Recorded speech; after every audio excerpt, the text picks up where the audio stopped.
Cylinder బయట పెట్టుకోవాలంటే LPG gas line వేసుకోవాలి. ఇప్పుడు మీరు ఇక్కడ చూస్తున్నది LPG copper pipe line.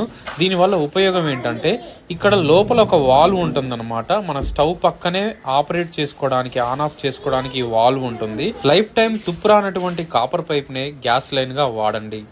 LPG gas pipe line వల్ల కొన్ని ఉపయోగాలు. సిలిండర్ బయట సైడ్ పెట్టుకోవడం వల్ల ఫైర్ సేఫ్టీ ఎక్కువగా ఉంటుంది. ఒకవేళ ఫస్ట్ ఫ్లోర్, సెకండ్ ఫ్లోర్స్ లలో ఉన్నట్లయితే సిలిండర్స్ పైకి ఎత్తుకెళ్లాల్సిన అవసరం లేదు. వంటగదిలో సిలిండర్ ఆక్యుపై చేసే ప్లేస్ మిగులుతుంది. కాపర్ పైప్ అనేది త్వరగా తుప్పు రాదు, ఎక్కువ కాలం మన్నికగా ఉంటుంది. కాపర్ పైప్ అనేది బయట అట్మాస్ఫియర్ లో ఉన్నటువంటి టెంపరేచర్ ని అబ్జర్వ్ చేయదు, తుప్పు రాదు. ఎల్పిజి గ్యాస్ ప్రెషర్ లో డ్రాప్ ఉండదు. ముఖ్యంగా సిలిండర్లను వంటగది నుండి వేరు చేయడం ద్వారా ప్రమాదాల బారి నుండి